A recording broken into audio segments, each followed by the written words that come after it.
hair.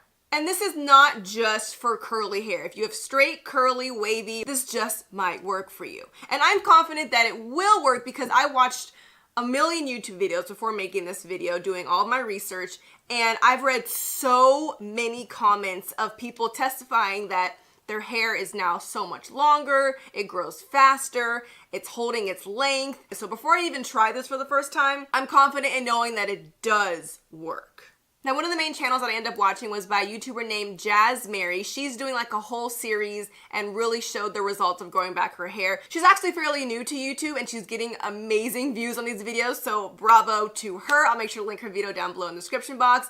But today, I'm gonna show you how I'm going to do it, how I made my rice water rinse, and how to apply it to your hair. So without further ado, let's do this.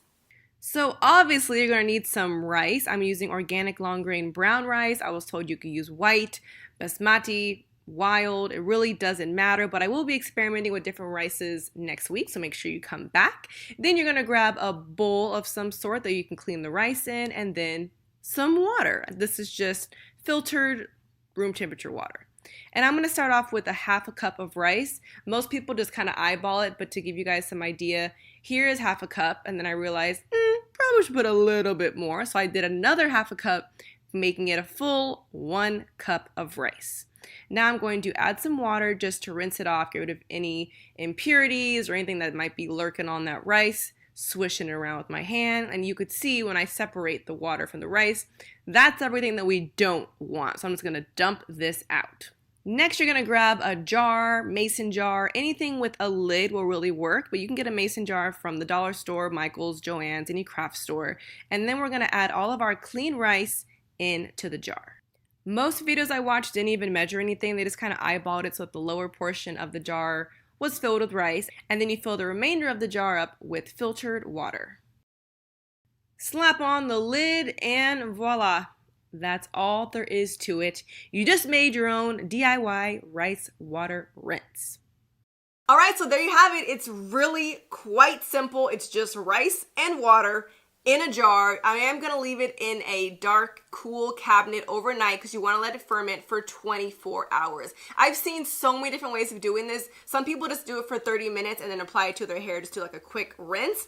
But if you let it ferment and let it sit overnight, it's gonna let more of those nutrients come out, and I think it's gonna do a little bit better job when you don't rush it. Now, before I commit to this rinsing challenge, I do wanna show you how long my hair is right now. So let's do a little length check on this striped shirt. Let's get a piece from the back.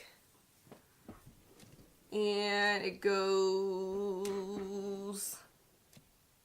right about to this line. So past the second button.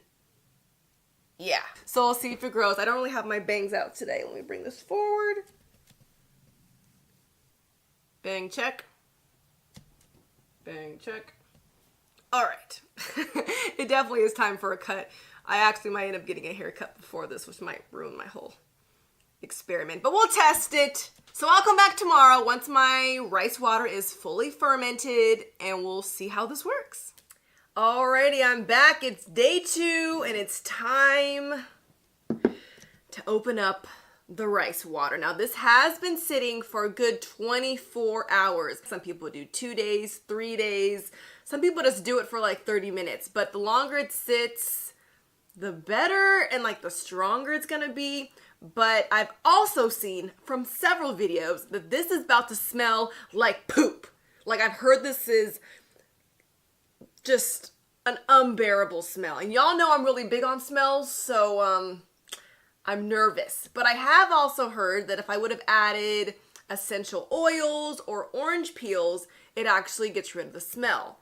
But since this is my first time, I thought I had to, like, you know, earn my stripes and start off with it in its purest form. And then next week I'll add lavender oil, orange peels, peppermint, whatever it may be. But this first try is just so I can have an understanding of what we're really working with. Let's open this. I'm so scared. Wow, I really put this on tight, didn't I? I work out, I swear. Opening up the rice water for the first time in 24 hours. It actually doesn't smell that bad.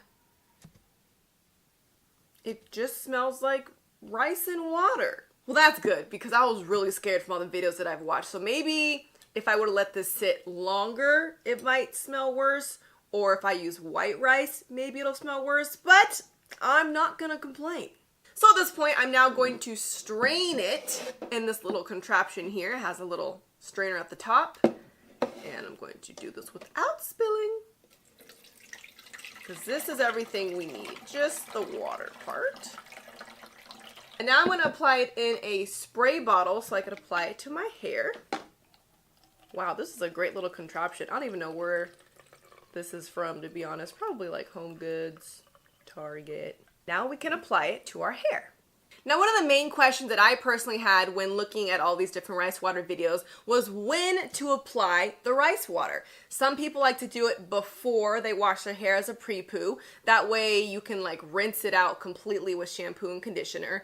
Some people like to clean their hair with shampoo first. That way you're applying it on a clean scalp, and then they add conditioner after. And then some people like to do shampoo, conditioner, then apply the rice water, and then put a deep conditioner on top of that. So because this is a DIY thing, there's not really any rule